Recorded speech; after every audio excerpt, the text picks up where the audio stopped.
Bart said, I'm the Chief Operating Officer with Metrolink. I've been in the rail business now a little over 33 years, but I was mostly in freight all my life. I grew up in freight, actually started underground, started working loading boxcars, mechanical department, worked in the train yard, worked as a yard master, got trained as certified as an engineer. I guess then I got promoted to assistant train master. I guess they didn't trust me as an engineer, so they promoted me to assistant train master. And then I train master, became a road train master. And that's with Santa Fe. Started back in 1977. Blue and gold. Still remember it well. Worked there for about 18 years, just about merger time, and I left Chicago.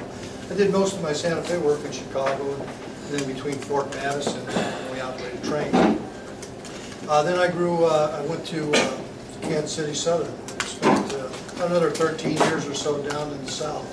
I had superintendent, terminal superintendent, and then I got on staff jobs, became director of safety, general director of safety, medical department, locomotive engineer certification. I had the drug and alcohol, so had a pretty varied career. And then I came out here. I thought I'd get a nice quiet job, and it's kind of like that Godfather movie, you know, just when you're out, they pull you back in. Well, I got back into operations as Chief Operating Officer. And really, I guess it's my true love. I've been in operations all my life, been around trains all my life, been around locomotives, cars, mechanical, so it's really what I love to do. Here at Metrolink, you know, as Bart said, we got about 512 miles that we operate. We're up there running 163 trains a day. We like our goal is to be around the 97%. Obviously, we want to be 100%, but you know, that's one little blip, and we can have some problems. Be it locomotive, be it single track railroad, whatever the casualty can be.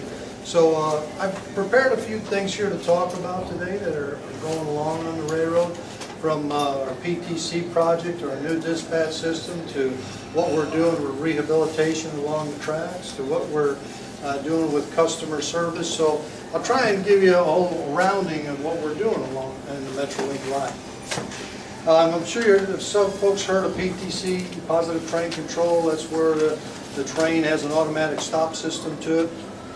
Well, we're on the forefront, as you well know, at Metrolink. We're working to implement the system. We want to be ahead of what the federal mandate is in 2015, and we continue to work with that direction. We had originally shot for about the end of 2012, but we've had some issues with, you know, this is a high technological project. We've got technology in all phases of what we're doing. We've got a radio that has software in it that has to be completely developed. We've got a back office server, which is what the radio talks to along the system, which techie guy like yourself you're well aware of. And then we've got the onboard, and then we got field components. And this is all software that's got to work together. We also got a spectrum issue that we've been working through, that we're in a legal battle with, trying to get solved. I won't speak much about that, but we continue to try and work through that, because we got to have the spectrum, which is what the radio runs on, in order to communicate with the trains and the back office server. So right now we're probably it's probably about a 6-month delay. We're looking at maybe a mid-2013 shoot when all these things get themselves taken care of with the radios. When the radios get fully developed, that's being developed by Metrolink. That's a company that's owned by the Class 1 railroads. They're having some issues with developing the software. Setbacks, but it's not complete failure. We're working through to get those resolved. The back office server, that software has to talk to the radio, so that's lagging behind in order to make certain that works. And then we're working with our spectrum issue. While we're doing that, we're implementing a new dispatch system from Metrolink Systems. They're a company down here, I think Del Rey. We're working to get that implemented. We had an October project date on that, but that slipped a little bit. It's about, we're looking about March or a little bit later to get it fully integrated and fully get all the dispatchers fully trained in the new system. That system is also tied to our messaging boards, new messaging throughout our system and our stations. If anybody's noticed, we've got the boards at the stations that tell you if the train's delayed or something, you know, just general message boards. So we're working to get that new system implemented. So when we do have issues out there, we can fully tell and keep our passengers apprised of what's happening. Any questions on the PTC or where we're at with it? All right. You know, John Fenton's our CEO with Metrolink, and John, I've known John, oh God, 15 years or so. And I didn't talk to John for a long time until he came to Metrolink. He had gone to work for another company, and I came to work here. And we hooked back up here, and John has a passion for safety. If there's anything John Fenton loves, is safety. It's his life, in his personal life and in his work life. And one thing that instills and it folds over into Metrolink. And one of the things that we're doing right now for safety that is really important, and it's really cutting edge in the industry, is that we partnered up with USC. USC back in 1952 was the first to develop a safety program for aeronautics. And it's one of those programs that taught people how to investigate safety, the real safety culture. You know, I'm a certified safety and health officer at Texas A&M. But what I was taught a lot in there was OSHA regulations, how to deal with audits, you know, clearances, tolerances, how to store things, how to put things away, more of the mechanics. But what we're doing with USC is more the practitioner type, where you teach people about safety, where you teach a manager how to oversee a safety group, where you teach him what to do and how to handle situations and to investigate incidents. If we don't investigate incidents, it's going to happen again. If we don't get to a root cause, it's going to happen again because we didn't find out what's wrong. And that's what this course has been developed by. We put about 48 of our managers and our contract managers through this program earlier in the year. Now this program was developed not by somebody outside the industry. USC and their professors came in and they took our people that were railroad savvy and developed this program. We're looking to take this program and train all our people in it, and then go ahead and it may go out to the other industry, you know, the other railroads across the United States, offer it to them to train their supervisors, somewhat of a safety certification type class. We really believe it's cutting edge. We not only want it to make a difference here at Metrolink, we want it to be something that makes a difference for the industry. We're really excited about it. I just want to skip over, I'm going to skip over to rehab, then I'm going to go back to service assessment here. Right now, if I know someone said that they come up from Irvine or they come up from south on our Orange County line. This last weekend we were shut down on that. We were shut down on the Orange County line. And we were shut down because of a planned work window. And we've got the San Mateo Bridge down there in the SDNR that they're redecking the bridge. They're working through that. Well, when they did that, we can't get any traffic around through Oceanside, so we shut our service down. We only run like 4 trains on the weekends anyhow, it's a lesser service, and Amtrak was running turn service through San Juan Capistrano. Now that's going to take effect a couple more weekends up and through December. And also during that time, we're taking advantage of the downtime to replace a control point, a CP Tinkham, and we're going to work through that and get that implemented while we're down there doing that. You're all aware of what we've done on the Orange County line. We've continued to get our new grade crossings implemented down there, our quiet zones. So we're doing a lot of work down there. The actual labor's been mostly done on the MSCP project. We're still working through getting some of the grade crossings up and running, but we're looking to have that finished by the end of this year. And that'll be about 52 grade crossings with state-of-the-art technology. One of the other things that we're going to be doing here, as probably one of the first or few times it's been done on this railroad, is that we're also bundling up maintenance tasks. You know, when you lay out rehab, when you want to redo your railroad, you want to be especially in a passenger railroad, we want to be as least intrusive as we can. We don't want to be in there stopping traffic during the week. That's our prime time, that's our money maker.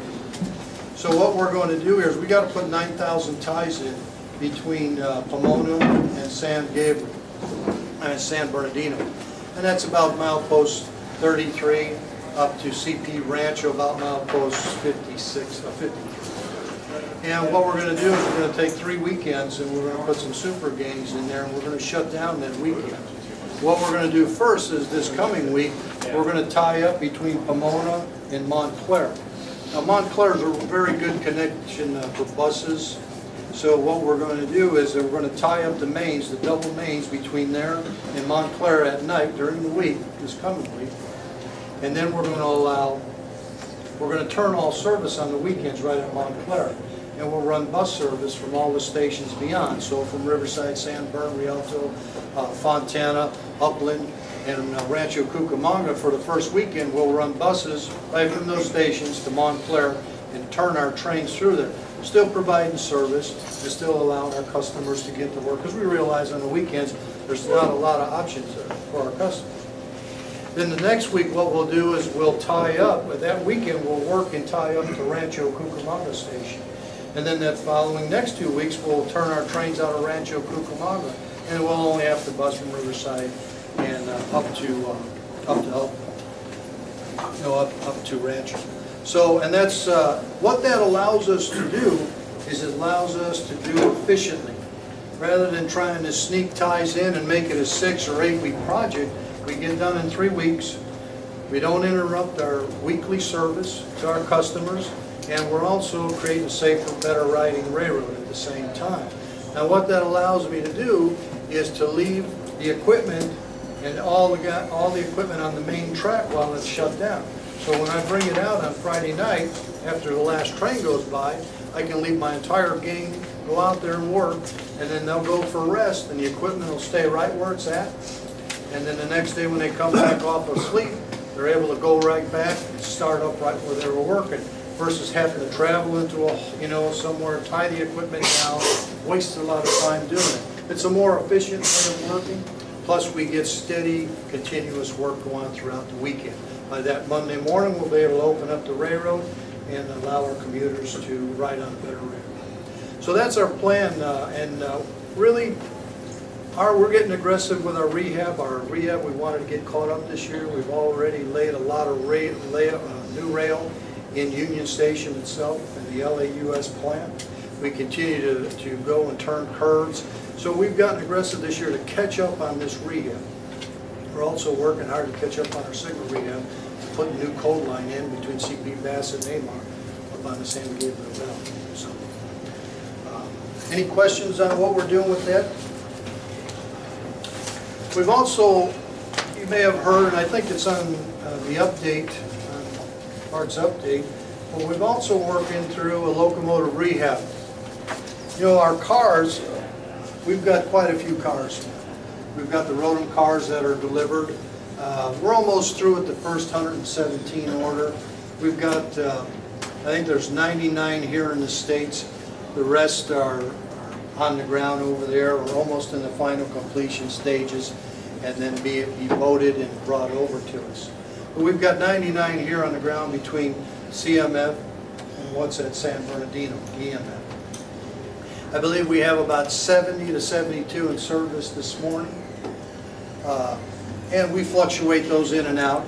But all in all, it's been a pretty good product for us. We had some door issues. We had a headlight issue that was a heat-related issue. We had a heck of a radio problem because these cars are built with a lot of technology in them. They've got a lot of LED systems in them. And what we found was it was interfering with our radios that we use to talk to the dispatchers, that we use to talk to other train crews. So we had to put a lot of filters in. Rotom had to bring folks in, do some engineering, create some filters, and it all worked out in the end. But it took us a little while to figure that out. I know we've heard the complaints that when we first started putting them out there, we got the complaints. A lot of folks don't like the seats. They don't like the compartmentalization. At the end of the day, the seats are about the same size, but when you put that end hand holder, that end armrest on it, that's what compartmentalizes it and makes you shove in there. So instead of being able to kind of hang off the end of that seat like you can do in a bomb car, you can't do that because of that. And that's built, the reason that's there is for the safety factor, to keep you pointed in one direction. In case there is any jostling around, you're pointed in that direction. You're pointed in the direction of movement, or at least you're pointed you're not thrown sideways.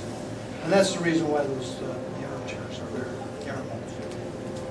But I know that the high backrest have brought some issues with some folks. They like to be able to see through the train, or like to talk to their, buddies and all. And that's caused some issues. But actually, I watch the customer complaints every day, and I've seen those drop accordingly. I think folks are maybe just getting more used to those, which hopefully so, because believe me, they're here to stay.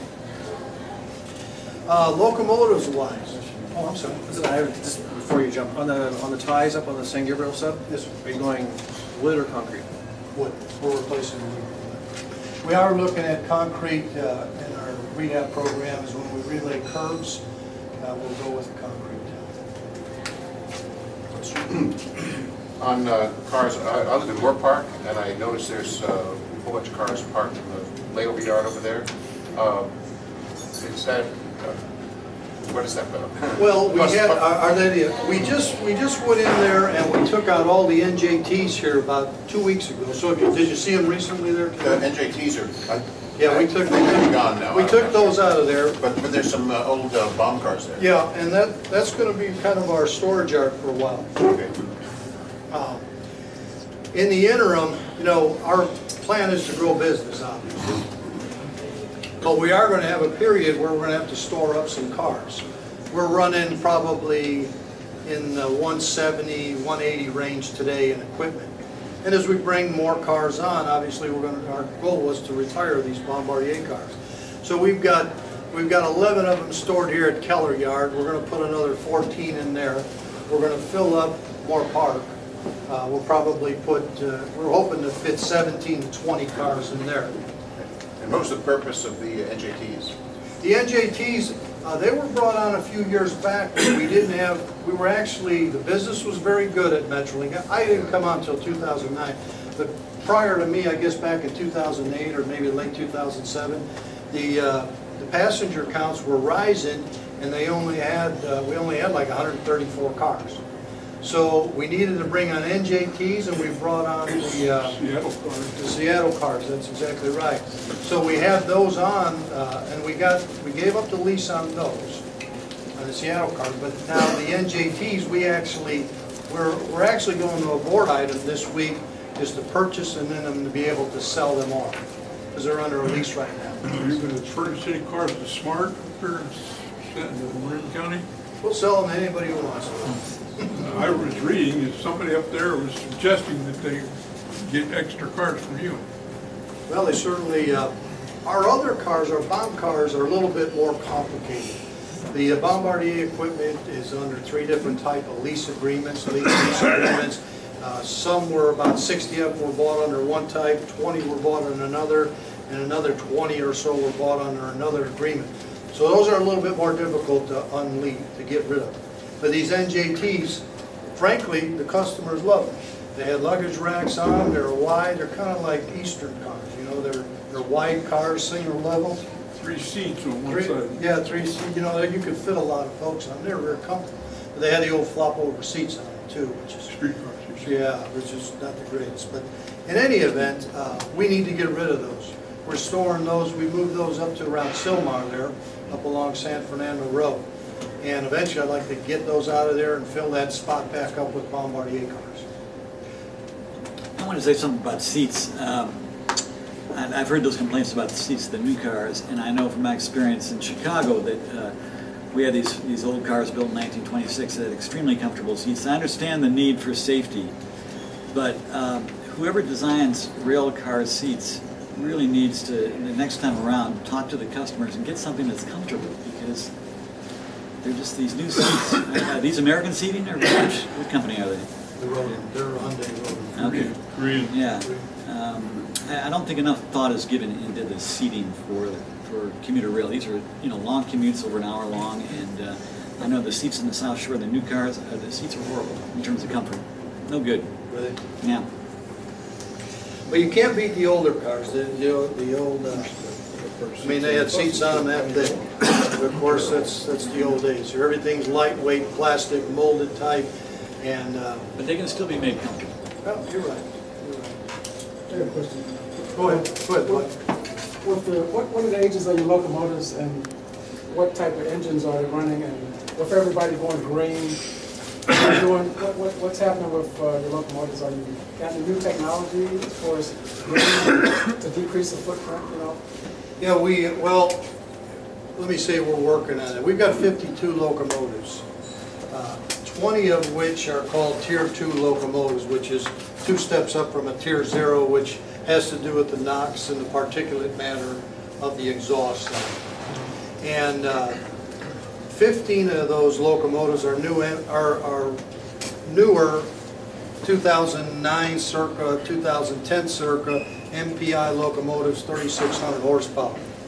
Those are our newest and best locomotives. 7 of which now are PHI locomotives, which we have rebuilt. Those are 3,000 horsepower, but they're also a Tier 2.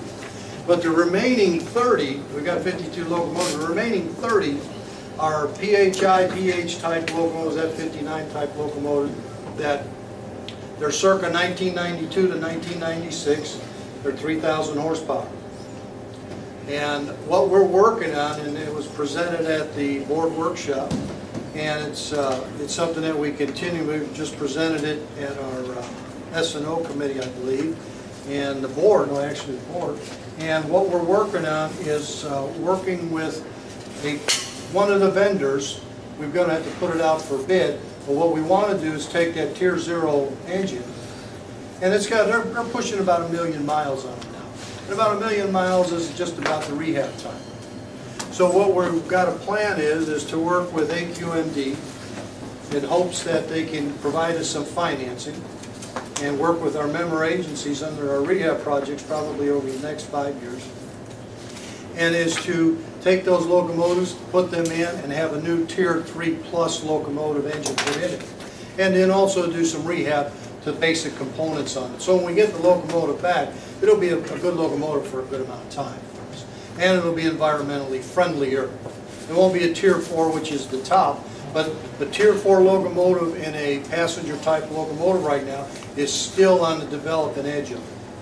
So what we're hoping to do is put the new engine in them, but be able to upgrade to a Tier 4 soon after that locomotive gets brought back out and running. And then the plan is to take the other 22 that are Tier 2 and get those made to a Tier 4 when that technology comes out. And we hope to have this, by 2016, 2018, have this completed. But that is a good question. Before we get into more questions, I want you to be able to finish the presentation because we're not. Well, actually, that was because we had perfect because one was cars and one was locomotives. No, it's okay. It's okay. Just want to make sure we get through the. Some people have the 810 train, and if they don't hear the presentation, then what happens is it's like they all came to hear you. Well, everybody does get to ask questions, but I just want to make sure my 810 Amtrak guys, until we get that later Metrolink train at 9 o'clock, Orange County, I just have to. I can't get away from schedules all day long. I got to worry about. Darn. But anyway, so because I really think people want to hear about some of these things here. So okay. All right, well, that was really the locomotive equipment and equipment question. So you led me right down the path. Okay, finally. Lately, there's been a lot of a movement to make streets and cities more bicycle friendly. We've had the Ciclavia event here in LA, which was a huge success, drawing a lot of pedestrians, joggers, and bicyclists. What can we do to make Metrolink more bicycle friendly in terms of being accessible to bicycles and having places for people to store their bicycles? I know some trains in places I forgot where, but they actually have racks where you can tilt up your bicycle to vertically, and then you can In the presentation, there's a copy of there's a picture of our bike car. do you have any more of the presentations? Or just that we can? Yeah.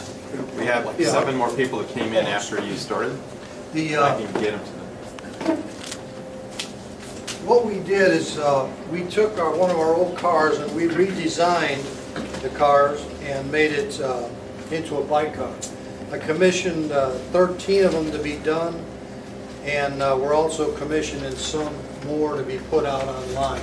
You know, my goal is to have a bike car on every train, and they'll hold about 20 to 24 bikes per car, comfortably. During our Ciclavia event, we packed a lot more in there safely. Would these be available during rush hour? They'll be available all the time. I'll never take them off. That's the goal. The only trouble that I have is that I'm limited by plant, by the size of my outlying stations. When I get up into a place like Montalvo, or East Ventura that we call it now, I can hold 3 sets there, 3 4-car sets. After that, I'm out of room. So I got to take a car off and put a bike car on, but then that sacrifices ridership a little bit, because when we took the old cars, we could still handle about 110 people upstairs, 110, 120 with the bike cars downstairs. If I put a Rotom car on that train, I'll still handle about 118, so it's a pretty well even swap, passenger-wise. But as our ridership begins to grow, we're going to have to deal with the outside infrastructure needs, such as the Lancasters, the more parks, the Montalvos. Not so much more park, we got a lot of room there unless we're storing equipment. But East Ventura, I mean, we're pretty much landlocked out there where we are now. We're going to put a lot of money in infrastructure. That answer your question? Yeah. Okay. All right, I'll move along because I think old Bart's going to give me the evil eye. No, we're not going to do the evil eye. I did want to, I'll talk quickly about East Street and the PVL line. East Street's up there in San Bernardino. That's where we're going to run past actually San Bernardino proper. We're going to run into East Street. It's about a mile down. The new terminal is going to be built there. We're going to have 4 tracks, but there's phases that have to be done. First thing we need to do is to go to EMF, which is the yard that we're building here at, which is the yard that we're using to complete the build out of our Rotom equipment. So that should be done about next year. Then we're going to move in and begin using that as a mechanical facility. Once we do that, then all the equipment that we've got, that we use in and out of San Bernardino today, we've got 2 tracks across the street. We do the platform, and then we've got an IEMF. We're going to take that equipment all out of there and rebuild San Bernardino Yard. So it's going to be one of the times where we're going to have to really work through. It's going to have to be real precision railroad. We're going to have to come out of EMF, spot at the platform, get folks on, and get them out of town until we finally get that all done. But that's East Street. That's the old Santa Fe Redlands line. That's exactly right. You know, you still run down there today. They go down there once a week with a local today. Yeah, pretty. On the Paris Valley line, I know you've seen the you may have seen some of the issues that are happening. There's lawsuits flying around there, but I'll stay away from that. But I'll say that's about a 26-mile line. It'll be an extension out of Riverside that'll go to Paris Valley. Now, actually, there'll be a station south Paris Valley. There's a lot of work that needs to be done out there. It's a pretty route. It's quite a graded route. You go up a 2% grade. You've got some 11-degree curves up there, which is kind of like our Antelope Valley, for that matter.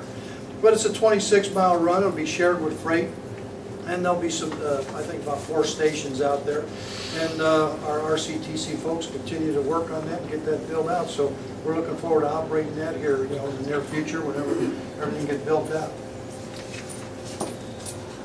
Any questions on those 2 projects? Is that still going to be an extension of the 91 line, or Yes. will it be an extension of the Riverside line? Extension of the 91. Riverside will stay where just what it's doing today on the UP. What about, I don't know if the East Street is the same as the Redlands one? Yeah, The Redlands? that's the same. That was the one that goes Past San Bernardino, we'll have double track going into there. We'll have 4 stations. We'll have 4 platforms there. There'll be a small crew facility. There'll be parking for about 75 to 80. They're working on a little shopping district down there because it is downtown San Bernardino. San Bernardino is a beautiful old station, nice museum there. And I think what some of them platforms may be used to have some display equipment out there when it's all set and done. But the Redlands station is a beautiful facility, the old Santa Fe station. I'm trying to, I can't say it is. Right on Orange Avenue. Take 2 blocks north of downtown. So you're putting the 4 tracks for your facility. Is it going to be laid out, because I guess from there to Redlands is going to end up being probably DMUs or something, right? Yeah, across the way, you'll be able to walk across platforms, and there'll be some type of DMUs at some point that will run out, I believe it was to the plans for the colleges. So that you're, for the length of the route, Metrolink equipment would be a bit more comfortable. But if somebody wanted to get on the Redlands and actually come to LA, your equipment would be more comfortable and wouldn't have to have the chains there. It's too bad. Well, here's your new lobby down there. Yeah, I'll call my county rep. He's not in jail or something.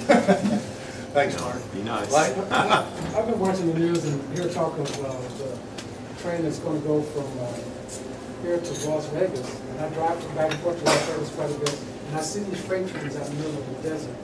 And I'm thinking, what are they going to do? Are they going to put another line? Yeah, I'm not real savvy to that. And is Metrolink, is they connected with that It's in private. some way? It's a private train. It's a private train. And does Metrolink have anything to do with that, where they would connect? If they did anything, they'd have to connect with us at Union Station, but we have nothing to do with it. Desert Express is only the Metro service. It's not this. One of the ideas is to bring Private, high speed into the argument. High speed, yeah. All right, the answer to the question is there's about 5 different proposals from Vegas, and they're all different iterations. Nobody's actually gotten to having a meeting with Dennis and said, what if we bring the trains in, what's our trackage rights and all. So, and probably if they did negotiate, you couldn't talk about it anyways. But none of that, all these proposals, you read about them, and they sort of like disappear back into the ether. And they all need Show federal us the funds. money, that's Wanna right. buy 'em Show now? They us- all need federal funds, so that's. What are you smoking? Anyway, so back to the presentation. You got a question? Yeah, I have a question. I use the Orange County line every day, so Irvine, and I recently started buying the monthly pass, and I use the rail to rail. So if I miss the Metrolink train, I can take an Amtrak train. And I was just wondering, like, are you guys like thinking about like producing some kind of like combined schedule, or if it's on the table to maybe like. We're talking of like combining services, like having Amtrak be like locally, operated, and There's a lot on the table so. with rail to rail right now. There's some things behind the scenes that I don't want to really discuss, but there's concern about exchanges of dollars for the amount of service that's offered. There's talk of some inequities between Caltrans and Metrolink, and also there's a lot on the table with it. As far as service-wise goes, though, I'll talk a little bit about some service between Metrolink and SDNR. And there's also the talk about the low sand corridor and then more service running from San Luis Potosí down. So there's a lot in the works that's behind the scenes, and for me to comment on it, it would just create too much buzz. Okay. All right. I did want to talk a little bit about a service assessment. This is more like of a technical, but this is, we did a service assessment. When we run our crews today, we run our crews predominantly in split service. And let me explain what that means. So a crew comes on duty at 4 o'clock in the morning, and that crew brings a few trains, moves a few trains back and forth from any outlying point, maybe one in, one out, one in or back, and then the crew goes to bed. During that time, that crew's being paid for that. They go to a hotel or whatever they choose to do, but we offer them a hotel to get some rest. And then in the afternoon, they come back out and they operate another train again. As long as they don't physically work more than 12 hours a day, we're in good shape, but they got to have an interim period of 4 hours rest. That's how we run the preponderance of our trains. We have a few crews that are straight crews, meaning they come on duty at whatever time, and they're off duty in 8 or 10 hours. Those are straight crews.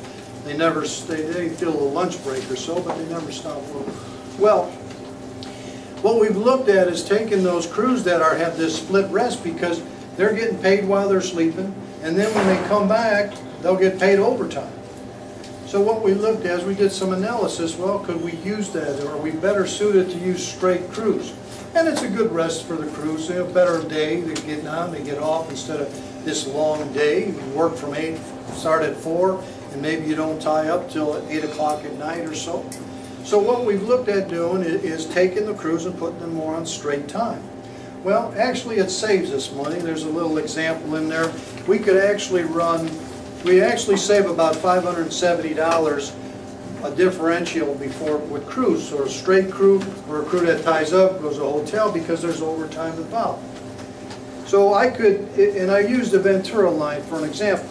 If I took 5 crews and ran them the way we did today, or I put them on straight 8, I could run 8 crews instead of the 5, which would give us a lot more service. I could run maybe 12 more trains a day. And that's, you know, I look at it from an operating guy. I look at my $160 million operating budget and say, well, I'd like to shave a little bit here and get the best I can. How do I give my customers more service? But I've also got an agency I've got to be concerned with, because what happens is that's just my crew dollars, and I got that control of that. But then I've got agency costs. I've got fuel I've got to worry about. I've got costs for CMF. I've got costs for mechanical. And those are shared costs that the agencies pay. So although I'd be saving money running my crews in that manner, or equal, I'd run 3 more crews for the same as cost as 5, it would cost me $1.4 million to the agency to run that extra service, because I'm burning more fuel, I'm burning more train miles, I've got more mechanics out there, I've got more locomotive time running.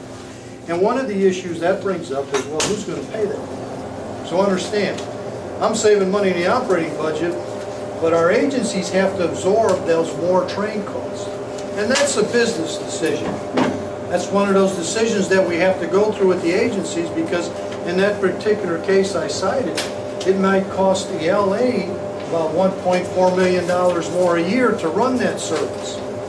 And does that service bring in revenues to support that? You know, as an agency, we're getting a fare box recovery of about 46 cents on the dollar. That means that for every person that operates, for every person that has a fare out, you know, we're getting about 46 cents back for the dollar that we spend to move it, which is not from a business point, but we're a public agency, right? We get money that supplements, we provide a service.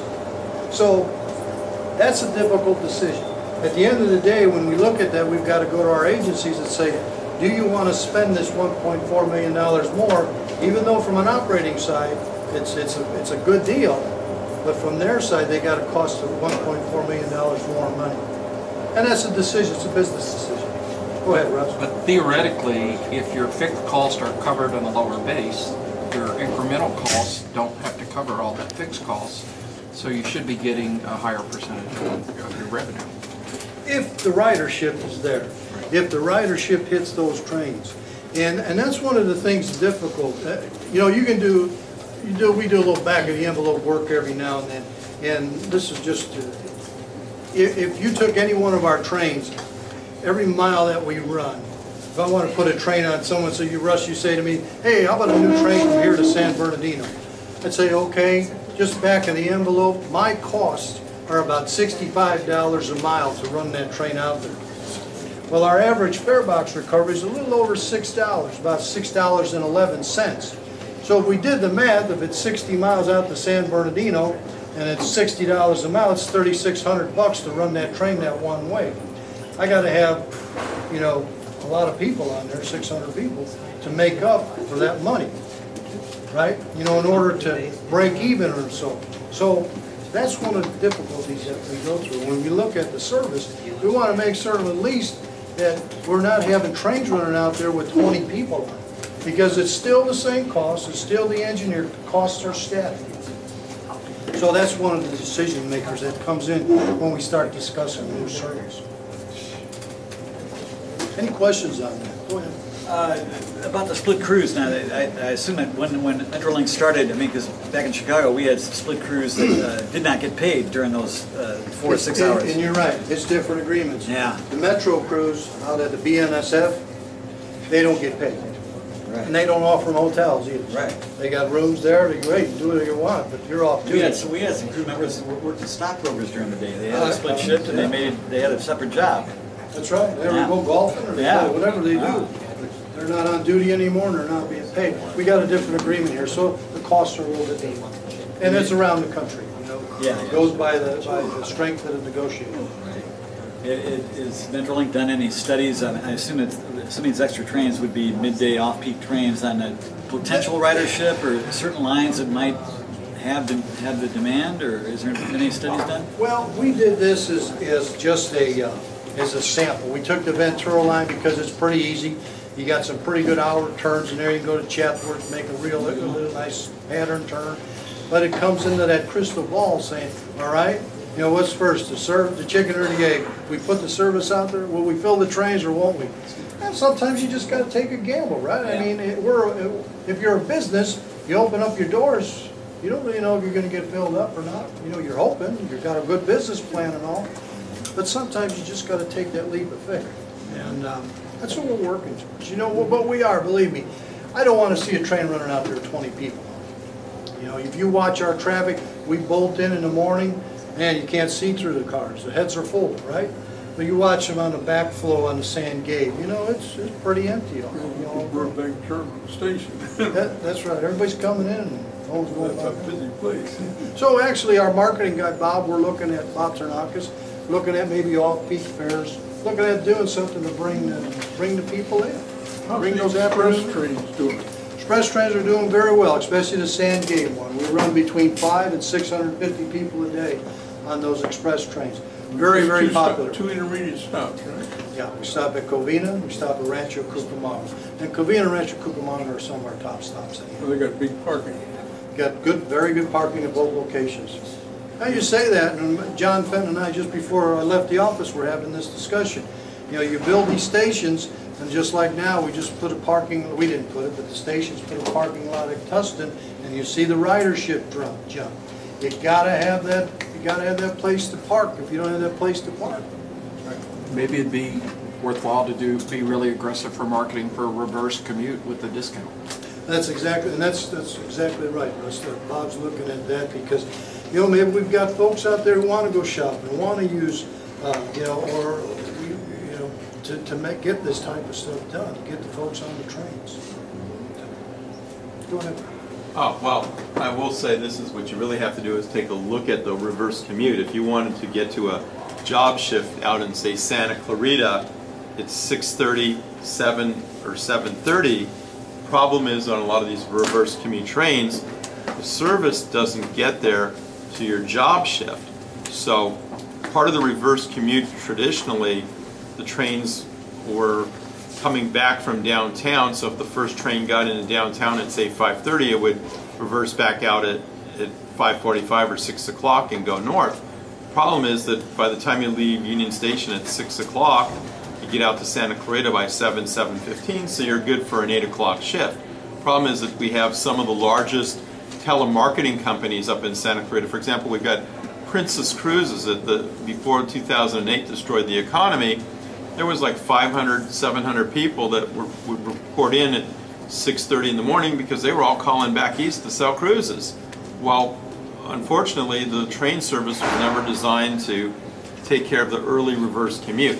But once, and the same thing is that there's you know, if you could come from Orange County and the early bird train that gets in at 5:30 in the morning, continued out to Santa Clarita where you got there at 6:30 or so, then all of a sudden, or before 7, people on these other shifts could use it. So that's one of the long-term problems where we could maximize the revenue, but we have to get some of the trains going past Union Station and getting out to the burbs earlier. It's the same thing out to Orange County. It's the same thing out to San Bernardino. There are some early trains, but for example, if you want to get to Cal State Los Angeles, about all you can do is switch off to a bus because the shift starts at 8 and your train gets there at 7:15, or your train gets there at 8:15. So that's one of the issues, and that's the thing. If you want to maximize revenue, you've got to run some trains past Union Station and out to the suburbs and create the reverse commute that actually works the work shift. So it's just Yeah. small commercial there. Well, I agree, but that's one of the barriers of the single track railroad. You know, at the end of the day, if you watch, to pull out any of our timetables, you see the fleet coming in. And, you know, 20-minute patterns even on the same gauge line.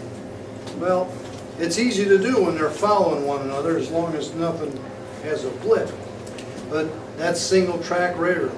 If we start, we call it swimming upstream, when another train's coming out of LA and everything's coming in, that train takes the sidings. I've got some trains in the afternoon, the 333 to 335, 337. Those trains, some of them actually take 8 sidings on their way from San Bernardino into LA because the flow is starting out of LA. People want to get home now, and here comes this trains from San Bernardino. I got to get the equipment back there so I can keep running trains out of LA. So it's taking 8 sidings while these hot shooters are bringing their people home.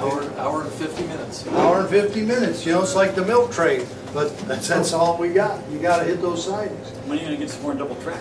Well, that's, you know, well, I'll tell you what, if I had inflatable track, I'd put it up tomorrow, you know. It's such a, it's money, you know, it's a lot of money, and we're such a, just take the San Gabriel line.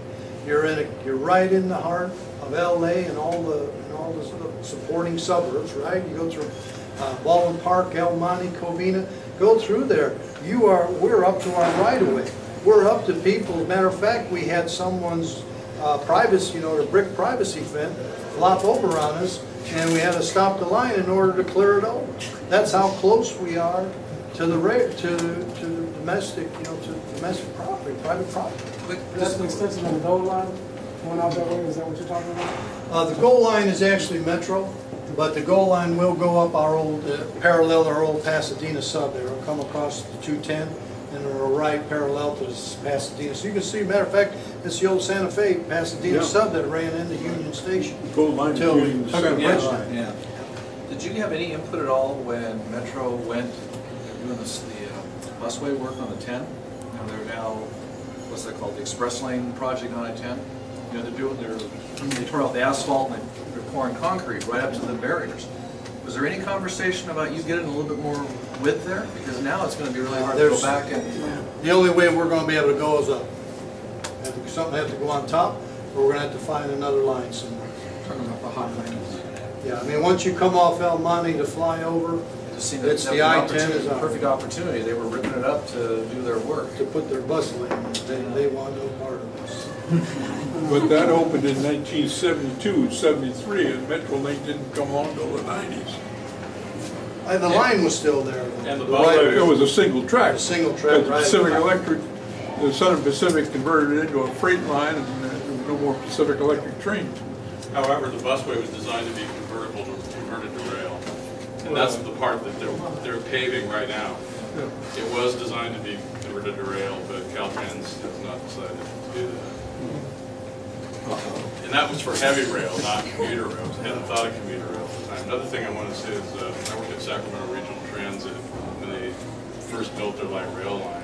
We ran a transit service with 15-minute headways with a largely single track light rail line.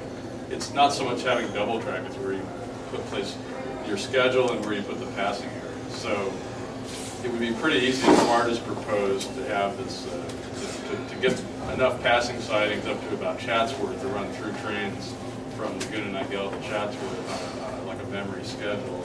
And I guess what I'm saying is I like the idea of expanding Metrolink beyond a commuter railroad to more like a regional metro type of system where there's all-day service, so people can make all kinds of trips on this. You're limiting yourself and you're only going in and out. That's when you have dead capacity coming back out. So. Well, just think about the cost between, the difference between a DMU or, and let's just use like a Red Line or a Metrolink. They've got no diesel, they're electric, right? They got 4 car sets, they got 1 operator, no conductor. You know, what we're looking at, we've got an engineer, conductor, we're burning diesel, you know, we're out there, and most of their lines, they're not dealing with grade crossings and all that stuff. Oh, SCRRA got a lot of grade crossings. Yeah. But we've got a lot more San Diego, costs. They opened their line to the border with some possible to do it. I'm not talking about 15-minute Metrolink service, I'm talking more like hourly. Oh, yeah, hourly certainly would be Yeah, glad I to mean, do hourly. I don't know if Bart introduced you. You know, we run hourly service on the Sand Gate today. Right, you're almost Yeah. there, actually. Yeah. And Bart had an excellent article that was in Transit Coalition about Metro Max, this idea to have through services. Another place I worked was the Surfliner corridor. Our trains that end at LA do much poorer ridership and revenue-wise than the ones that go through north to LA. You know, because you have so many more trip possibilities, or trip pairs they call them. So I think Metrolink could benefit from the same idea of having more trip pairs by having through service. Yeah, and it goes back to that question, you know, you put the service on and hope for a business, or, Right, it takes you a know, while. it takes a little while to get it going. In the meantime, you know, the counties, look, if it was It's a political 2007, 2008, Yeah. money was flowing well. And that's where we come in. Yeah, they'd be, you know, happy as a clam, but today, money's tight. Well, you guys have done a lot to add the express service and some off-peak midday service in the last couple of years. So Yeah, we give have. you credit for that. Yeah. We've gone to 163 trains. We've put on 14% more trains without raising fares, you know, trying to hold operating hours. All right, bike cars, we talked a little bit about bike cars earlier, to the question on the bike cars. Quiet cars, we implemented a quiet cars back in October 3rd. You know, we don't have, there's no law that says we can tell people not to talk. People talk loud.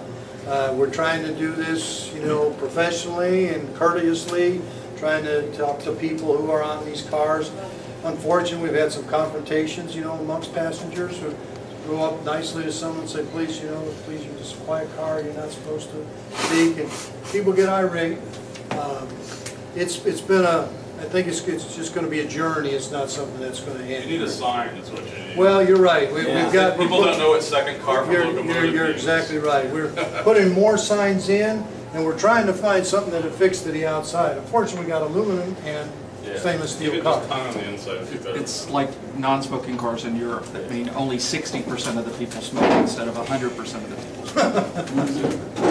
Well, believe me, you know, and our conductors feel the frustration because they want to make certain that this happens. But again, we've got no law that we can stand behind and say, well, look, we're going to get the sheriff back here. So it's a learning curve. We're trying to get everybody to abide. Let's see, weekend pass. You know, we've implemented the weekend pass. It's you know, it's done great. We got our ridership up 20% from last year.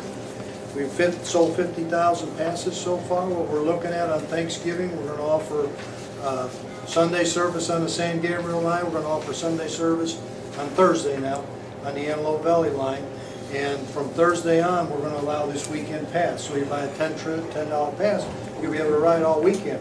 That Friday, we're going to have full service. So we're hoping to get a lot of shoppers. People want to go out train rides or whatever. But this weekend pass is it's really gotten our return on it. We brought people back to ride trains filling empty seats. It's been a good deal for us. I talked about the Thanksgiving and San Manuel. We're bringing the casino train back. We're going to have more buses this time. The casino has dedicated more buses, and we're going to have a little bit more oversight on the trains. What we had before, you actually had a stampede of folks just pushing to get off the train once they got there because they had a limited amount of seating on the buses once they got to San Bernardino. So the folks were actually fighting and tripping over one another to get to the bus in order to get on the train to get to the casino. So we had to really stop it for passenger safety, and made some agreements with San Manuel, and we're going to try it again starting November 1st. But it was really a popular ride. Could you do it as a two-part ticket that includes sort of the bus ticket on it, so you'd have a guaranteed reservation on the bus? We could talk. Is that meant to be midday, weekend, anytime? It's during the week, midweek. It's not on the weekends, midweek. That train only runs during the week? Well, it's our regular service, so if you buy a Metrolink ticket going out to San Bernardino, you're able to use that ticket to get on the bus to the casino. But you gotta be a paying ticket. So, because I go to a lot of the boxing matches out there, San Manuel. So, And it's only certain hours too. It's like if it's evening it's like, I think it's from 9 to 4 in the afternoon. You gotta be back by that time. And you look on the website and see the details. Service San Diego. We've been working closely with the SDNR to try and offer run-through trains. And we continue to work with them. We're going to have to train them on our road equipment. What we'll do is they will bring up their equipment. They'll bring up our passengers, and we'll swap crews at Oceanside and take the train in the LA Union Station. And we'll do that with about 3 or 4 trains a day. When's that going to start?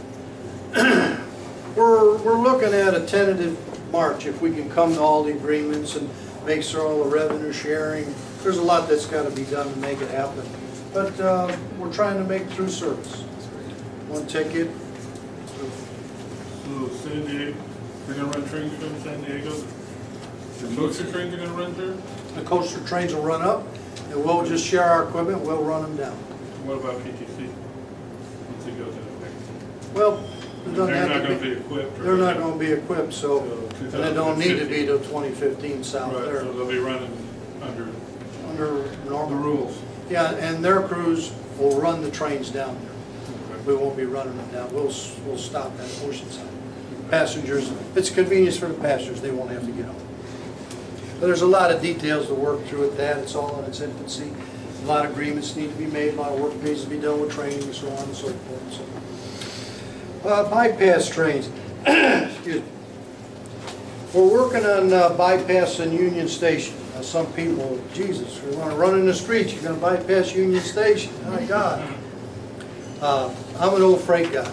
And if I could keep a train out of the yard, I would. If I could bypass the terminal, I'd jump, you know, I did a great job because you don't want people, you don't want trains coming in and stopping and the rest of it. We're checking the market out. We're doing a survey to see if there's really a market there to bypass Union Station. You know, there's a lot of traffic down, a lot of passengers that are down in the Orange County area that work up in Disney, work up in the movie studios and all up here. So we're looking at perhaps doing something from the Laguna Niguel or so south and running it up into Burbank and beyond to maybe Newhall. So that's in the end. We also looked at the traffic of bypassing on the San Gabriel line. Is there something that should go around the corner instead of going in Union Station that would run out to a Burbank, Glendale, and so forth? Right now, you start trains at Burbank Airport, and they're coming into here and then going out on the Burge line. Right. I was saying, on the run-through thing, which I think is a great idea, what about having a shuttle train standing at Glendale, ready to pick up those stations that do want to go back into town? They can pick up the run-through passengers and run them into Union Station. Well, we've got, Glendale, Burbank, we've got pretty good service there today. You've got the 200s, you got the 100s, you got the Amtrak. You've got a lot of service there. It's like bus service there. You can't ever miss it. Yeah. So there's a lot of opportunity. So somebody from Laguna Niguel is on one of the run-through trains, you can get to Union Station pretty easily. Fairly easy. Yeah. But mostly, we're selling it to pick up there and bypass Union Station. Because think about it. Some will say, well, it only takes 10 to 15 minutes to turn the train. Well, the conductor, an engineer, they need a few minutes to get themselves together, right? They pull in there. Now, if you're on the main track zipping along on clear signals, you're going 40, 50 miles an hour through there. But now if you've got to come into the yard, now you've got to slow for those signals. You got to come through the turnouts. You got to bring your train into LAUS station. You got to pull up to the bumper. Now you've got to secure your train. You've got to turn. You've got to swap ends, load, and then go back out through those same 20 mile an hour, 30 mile curves. Go through all the turnouts. So it's not just 15 minutes turn. It's 20 and maybe 25 minutes savings of time. And plus that's another train that's not into an already busy LAUS station. So the more of those things we can do, keeps people moving, keeps free, keeps passengers. Again, there's some leap of faith, but we want to do these things with some type of science behind the meaning. We're trying to do the surveys to see if the business is out there, talking to businesses. Our marketing folks are doing these things to make certain that we don't turn the train on and then, it looks like the Dodger train. If they did a red line extension from Union Station to the Arts District, like 4th and Santa Fe, could you have, in lieu of a Union Station stop, have an intermediary stop there for the transfer people and then continue through to the valley? I'm not real familiar with that area, but where would it? Just as a matter of history, way long ago, I don't know who the old railroad guys are, but there used to be, before you got to Union Station, just past the new yards you just built, there used to be another station there. So roughly at 4th Street, where the subway yards end, just before the Amtrak yards, there was a station outside of Union Station. And what he is suggesting is that if Metrolink were to extend the subway, which is their yard, and put a platform there, that you could put a less than robust platform somewhere over there, and riders could get off the train there without going into Union Station, but hop on the subway and do the same trip. So the subway is a little extra mile, serves a different part of downtown, but then that brings the fruition of skipping Union Station, but another way to get in real easy. And then you could save it. So, I mean, that's something that, it was there many, many years ago, and, since it hasn't been brought up, we should probably talk more about it. That was the Santa Fe La Grande station at 3rd and Santa Fe. Yeah, so that's something historical way before all of our times. Well, not all of our times, but years in my time. Well, it still makes me sick when I watch, I catch on that History Channel about the PE here, and how you had all these lines running all over, and thinking, hell, now we're trying to build all this stuff back. It brings a tear to a glass eye. The red car to San Bernardino was 5 minutes faster than the Super Chief. And we are working on a couple other things. I talked about the PVL line. That is the 91 line, putting 3 more trains out there. That'll be 3 more trains coming in and out on the 91 line. What's that start? Well, that's when the PVL comes on, but you never know if things work out right. We may even start it before. And that's up to the RCTC. But that's something that we are working on, perhaps looking at. The 91 does not stop at Commerce, and yet it's a logical place to stop because the commuters are coming from Corona and Riverside. That Commerce stop on the BNSF is not a... It's a one-track station. Yeah, and it's it's out in the middle of an industrial area. It's not a pretty place. At night, when the city of Commerce has bus service to get their people to the factories. The Commerce Industry stop on UP. That's I'll tell you, that's one of our bigger stops. It's a better station. It's a big stop too. It's a boarding, deboarding, probably 1,200 a day.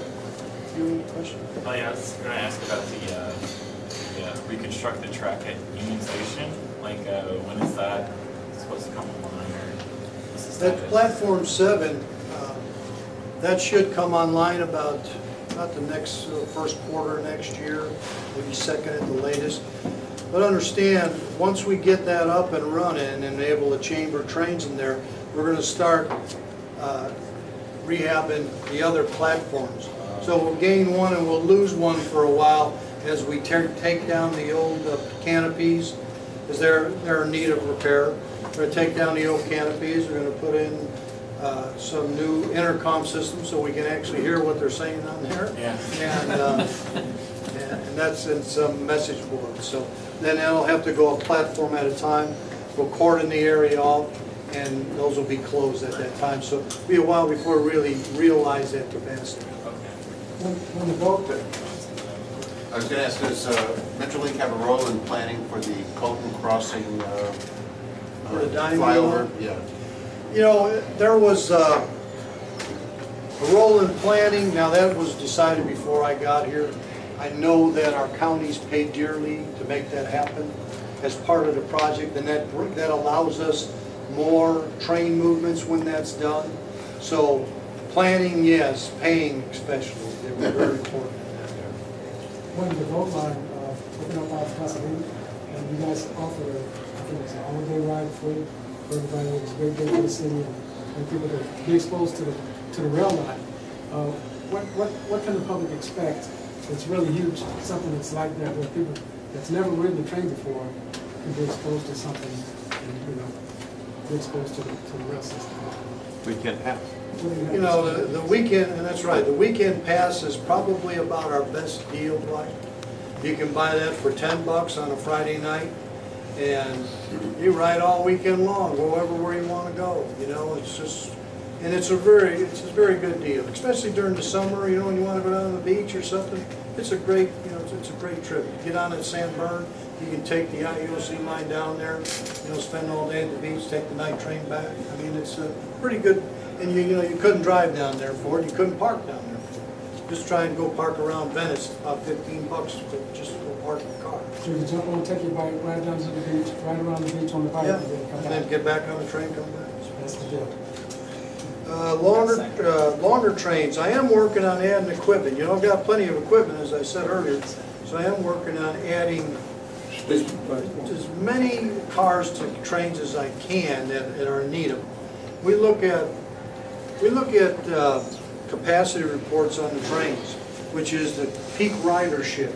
We get delay reports in on every train that is out there. It's a handwritten report done by the conductor, and he takes account. And we take the high capacity count for that train, and we do an analysis monthly and say, where's our capacity on each train? So when they start running in that 94, 95% percentile, then we look at trying to add equipment to those lines. Again, it's not just as easy sometimes as adding a car, because when you try to do it to a station, such as East Ventura, where you can only hold 3 car sets, 3, 4 car sets, how do you add another one? So we're trying to work through those issues. Most of the station platforms have been designed for 6 cars. 6 cars, yeah. But, you know, look, we got a 3-car platform at Cal State, and we stop 6-car trains there every day. Just open up. It's a learning thing. It's a learning thing, folks. 3 front cars are going to open, or 3 back cars are going to open. Here's the number, and people get their way there. You know, and yeah, there's a problem with building longer stations, and there's a new rule out. And it's called the level boarding rule. And when you start modifying platforms, when you build new stations, there's issues with that. It creates problems. It drops into problems of level boarding, double spotting. There's a big issue with that. So, you know, hopefully we can stay with 6-car sets for a while. And if we do need 7, it'll be a communication and a learning curve for our passengers. People learn that pretty quick. Yeah. Every now and then we make a mistake and drag somebody by there. They didn't get there in time, or didn't. You know, maybe the PA didn't work, so we got to double them back. You know. It works pretty good with this. Yeah. So in terms of ridership, has the economy helped you because people are driving less, or has it hurt you because there are less jobs and they're commuting less? Where do you stand these days? You know, Jane, I'd have to say I came on in 2009 and I seen the 38,000. Today we're up to 44,000. And you know, what is it? We're hoping it's our great service and our friendly, smiling faces. But we know maybe the economy's come back a little bit downtown. It's brought more folks back there. But I think it's some of our promotions. You know, we've tried to clean up our trains. We've tried to do better on-time performance. We tried to put customer relevant, appreciate what the customer is there for, and put them first. So there must be some lines that are running at close to capacity. There, well, not, some trains are running at close to capacity. And those are the ones that we're trying to strategically add cars to bring that back down. I mean, one of our thoughts are, you know, if I could put 6 cars on every train, I would, because sometimes it's a matter of fact, put it out there and people will ride it. If they get on a crowded train all the time, maybe they don't want to ride. But if I got extra capacity and they see that, maybe they'll come out there. So that's one of our discussions. Do you have a crew issue if you go beyond 6 cars? Do you need another conductor? If I have more than 6 cars, then I need an extra conductor. 7 car, I need an extra conductor, or I got to pay an extra day's pay. Customer service, cleanliness, I just spoke about that. You know, we've had some issues when I first came on. I had problems with the toilets. We had dirty toilets. We had trash laying around. Bart, you know, he was really instrumental in reporting a lot of this to us. So we put on car cleaners at Union Station. We put, you know, to take, when the train pulls in there, to take even a quick 10-minute turn, go in there and pick the garbage up, go through, you know, if there's a toilet that's really bad, you can't do nothing with it, log it out. We've also put them on the weekends and in the evenings because we have problems with that. So in response to that, we're trying to give the folks a better product. You wouldn't believe the amount of folks that use our bathrooms. Just sit at Union Station while that train's getting ready to leave and that door swings. I mean, it's unbelievable. Very busy. That 10-cent use idea wasn't a bad deal. And just closing, connectivity. We do have one of my goals is to get all the counties together and visit the counties and get their representation, talk about buses, talk about how we know our schedules, when we change our schedules, how the buses are there instead of you pulling up and watch the bus leave or the bus not showing up for hours. That's one of our goals, is address the connectivity issues. And we continue to work on fare enforcement. So, any questions? I know Bart's going to pull the hook out here too. I'd just like to say, for a city this size, you guys are doing an amazing job with transportation here. And, well, I'll take some of the credit for Metro because they haul the lion's share of folks every day. You know, Metrolink, we haul 44,000 a day. But really, you know, Metro, the buses, the red lines, the blue lines, I mean, they do a heck of a job. You know, and I got my hats off to them. They do have a lot of people. that's something new. Quick question.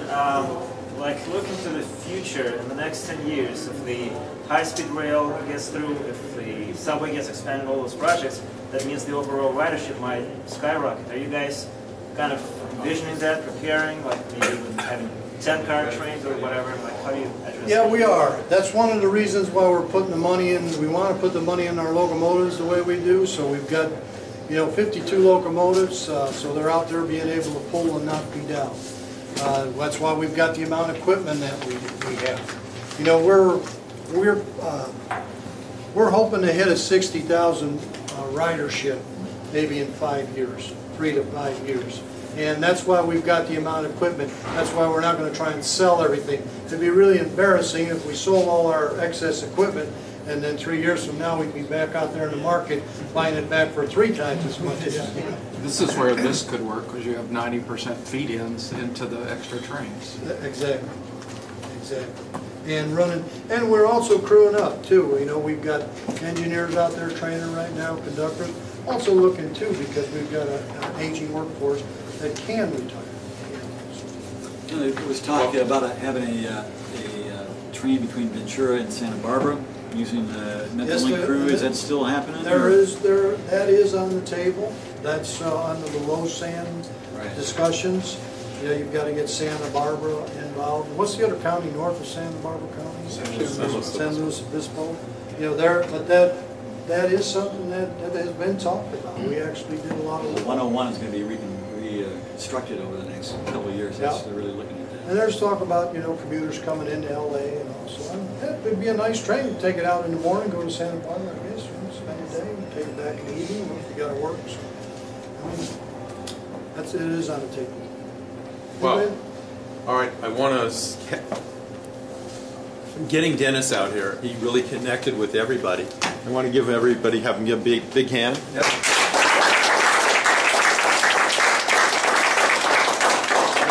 We're going to go through the meeting in about 5 or 7 minutes, so, you know, if it's okay.